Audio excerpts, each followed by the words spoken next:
Esses dias eu tava pensando que tem aqueles fundos imobiliários que são praticamente igual uma bomba relógio. Você sabe que tá armado ali, em algum momento vai explodir, mas você fica torcendo para aquilo ali nunca acontecer, ou se não, igual um despertador, quando você vai dormir à noite, você já tá atrasado, dormiu, passou do horário, só que você coloca o despertador, coloca o celular ali para despertar de manhã e você fica torcendo, você fala, cara, tomara que não desperte logo, mas você sabe que em algum momento vai despertar. Alguns fundos imobiliários são exatamente desse jeito.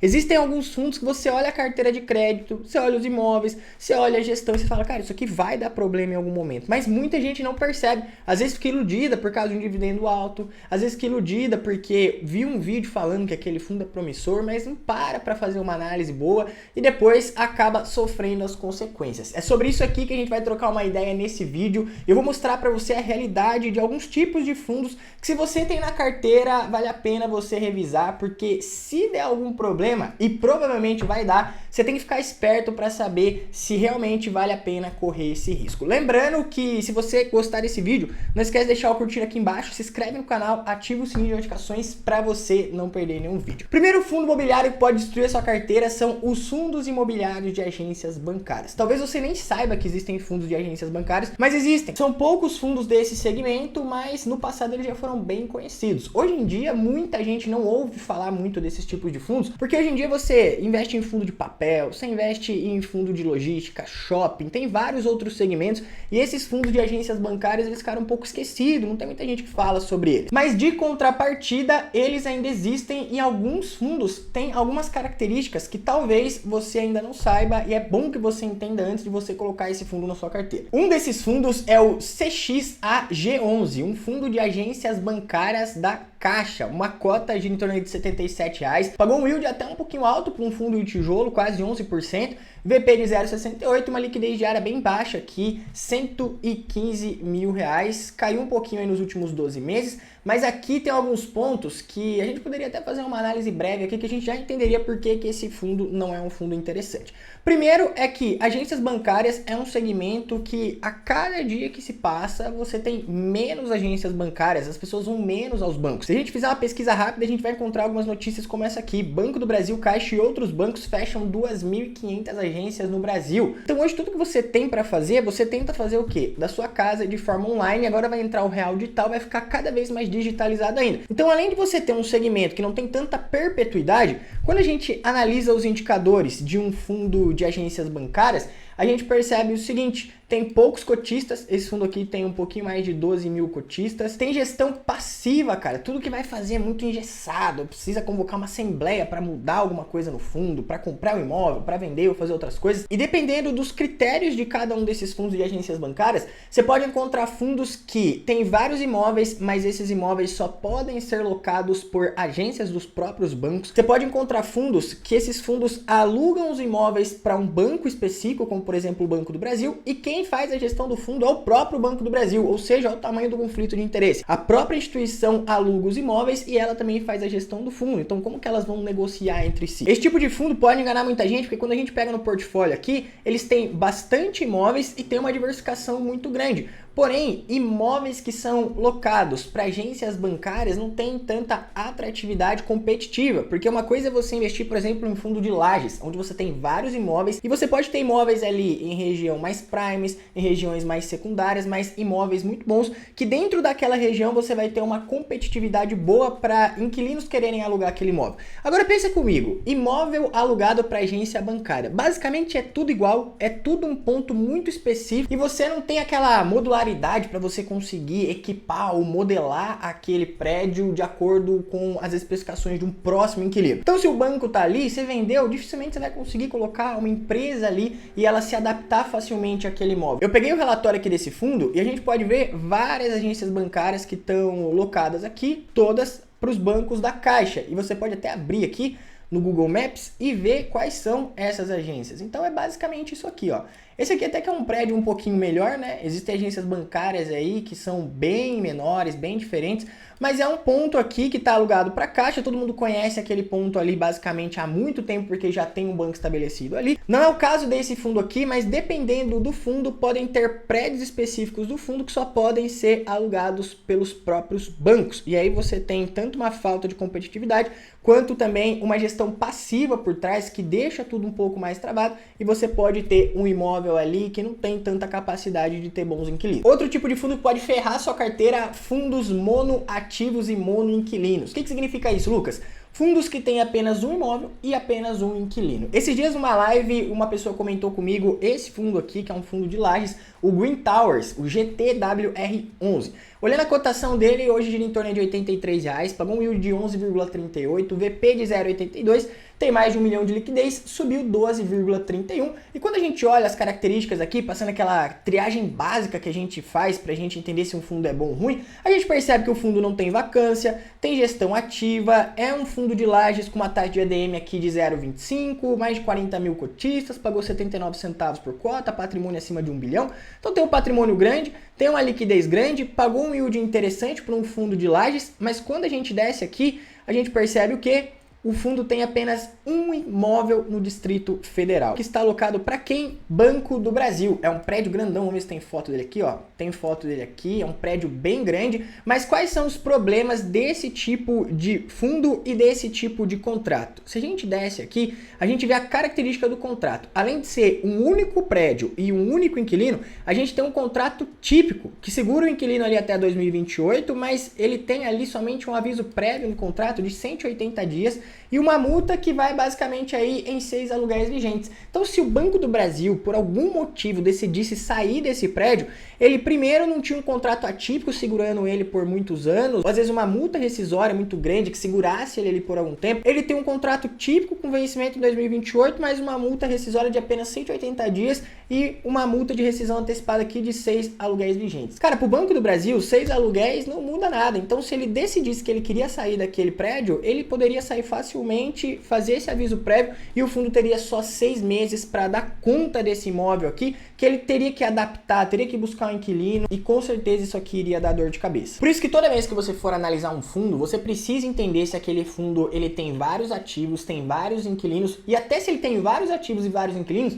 você precisa ver se ele não tem uma concentração muito grande em apenas um inquilino. A gente viu em alguns vídeos recentes aqui, por exemplo, o Vino 11 de Lages também está tendo problema, porque por mais que ele tenha bons ativos em boas regiões, ele tem uma concentração muito grande, de mais de 30% no imóvel da Globo, e também tem uma alavancagem muito alta. Então, além de você ter uma dívida por um imóvel, você ainda tem uma concentração de renda. Se por algum motivo a Globo deixa de pagar o aluguel ou dá algum problema ali que ela queira sair daquele imóvel, o fundo perde mais de 30% da receita. No caso aqui desse fundo GTWR11, se o Banco do Brasil sair dali, ele tem 6 meses para arrumar o inquilino, 100% de vacância e apenas um imóvel. Outro tipo de fundo que pode detonar a sua carteira são fundos alavancados e que tem uma grande concentração ou de ativos ou de inquilinos. Eu peguei um exemplo aqui de um fundo que muita gente conhece, que é o VIUR 11, é um fundo de renda urbana. Ele tem vários imóveis que são locados ali, tanto para faculdades quanto alguns laboratórios, tem até varejo de rua. O VIUR é um fundo base 10, então muita gente pode olhar aqui e pensar, caramba, uma cota custa R$ 6,75, pagou 12,41%, que é um bom yield para um fundo de renda urbana, VP de 0,76, então tá com um desconto bem grande em relação ao valor patrimonial,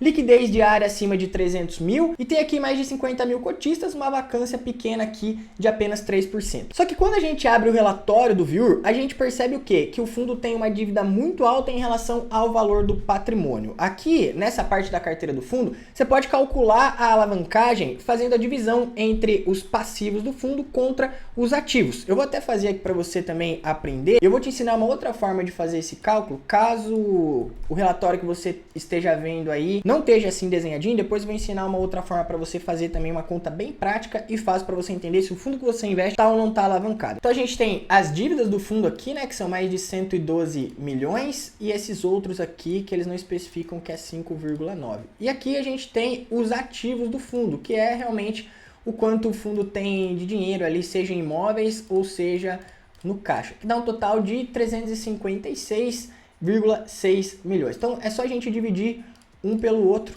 que a gente consegue encontrar aqui a alavancagem do fundo. Então, o VIUR, em relação ao patrimônio que ele tem mais de 33% de alavancagem. Pense em você com uma dívida que pode comer 33% do seu patrimônio. Você concorda comigo que até se você pegasse todo o seu dinheiro e liquidasse essa dívida, ainda assim ia ser bem representativo para você? É o que acontece no caso do VIUR. Quando você tem uma dívida muito alta, depois você consegue perceber que o fundo vai diminuindo os rendimentos. Então aqui, ó, o guidance dele já diminuiu aqui de 7 centavos,2 para um guidance mínimo aqui de 6 centavos,6. Então caiu bastante o rendimento porque o fundo ele está alavancado. E quando a gente pega aqui também a diversificação por ativo, ele também tem uma concentração bem grande aqui na Ânima. Então, 49% da receita do fundo vem de apenas um inquilino. Você tem 2 pontos aqui, tanto a alavancagem quanto a parte da concentração. E aquilo que eu comentei com vocês, caso o relatório de um fundo que você está analisando aí não esteja bem detalhado assim,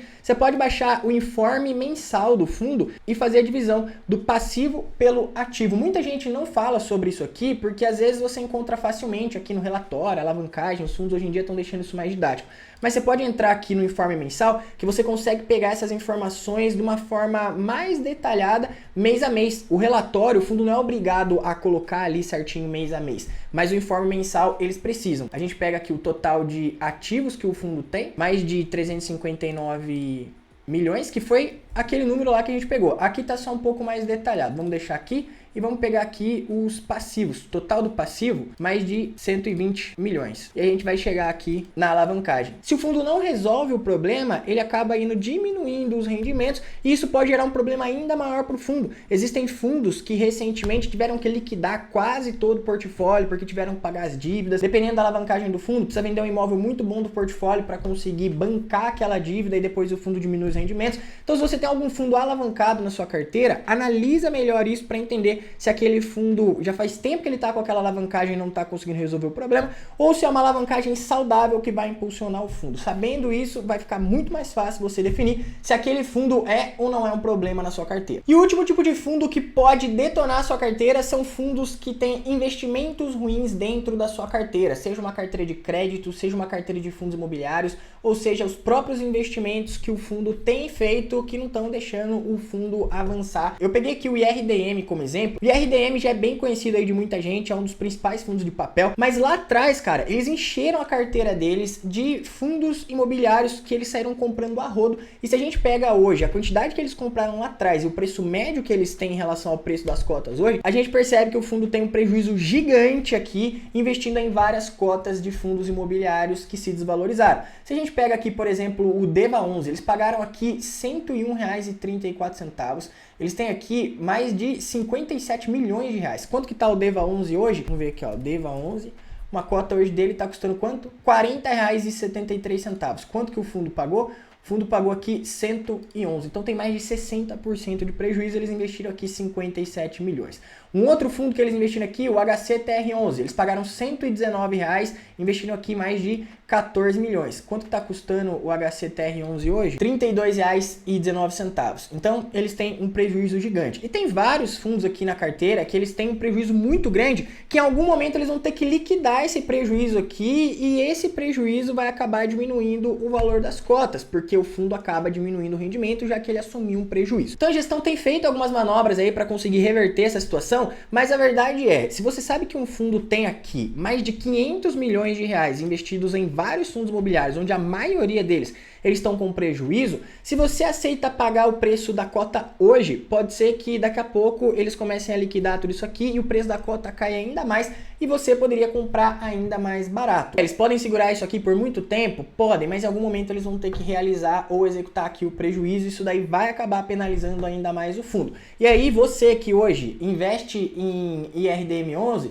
você pode estar pensando, caramba, será que o fundo ainda continua bom, o fundo continua ruim? O ponto é que o VP dele hoje está de 0,88, ele está pagando 12,32, mas essa conta deles ainda vão chegar. Então, antes de investir, você precisa dar uma olhada na carteira do fundo, na estratégia, entender exatamente o que o fundo está fazendo. Um outro ponto também é você comprar um fundo que tem uma carteira de crédito ruim, o que é o caso do HCTR11. Se a gente pega aqui a cor amarela, são os CRIs que eles ainda não receberam o pagamento, e os vermelhos são o que realmente estão inadimplentes. Já estourou a dívida, eles não pagou e estão tentando renegociar. Então tudo isso aqui faz o quê? Faz com que o HCTR11 tenha um valor muito descontado em relação ao patrimônio do fundo. Porque quando você está comprando um fundo de papel, você está comprando o quê? Você está comprando os investimentos que aquele fundo fez, está comprando uma carteira de crédito. E aí você olha que a carteira de crédito tem vários títulos inadimplentes, isso aí reflete aonde? No valor patrimonial do fundo. Então o fundo caiu quanto? 37,26% nos últimos 12 meses. Ele está pagando o yield alto aqui? Tá, mas se a gente olha aqui na recorrência dos aluguéis, olha como tá pipocando tudo isso aqui. Ele já chegou a pagar lá atrás R$ 2,47 por cota e já chegou a pagar aqui 17 centavos. Ele subiu um pouquinho aqui a 53, todo mundo já ficou animado, várias pessoas comprando, muita gente já viu em algumas notícias aí que o fundo tinha subido 10%, mas olha o tamanho da bucha que o fundo tem aqui. Tem vários CRIs que já estão inadimplentes, vários CRIs que ainda estão em carência de juros e tudo isso aqui vai acabar entrando na conta em algum momento, ó. Em dia da carteira, eles têm 18% da carteira só, 75% está em carência, 7% está inadimplente. Por isso, as cotas estão se desvalorizando tanto e aí sim é uma bucha ou uma bomba relógio que isso aqui já explodiu, mas continua explodindo e parece que tem gente que ainda não percebe. Bom, agora você já entendeu o que você precisa olhar em alguns fundos imobiliários. Eu espero ter ajudado você a não colocar um fundo imobiliário ruim dentro da sua carteira. Mas comenta aqui embaixo qual que é a sua opinião. Você investe em algum desses fundos? Acha que vale a pena deixar uma porcentagem da carteira nesses fundos um pouco mais arriscados? Comenta aqui e se você ainda não é inscrito no canal, se inscreve, deixa o like, te vejo no próximo vídeo e tamo junto. Valeu!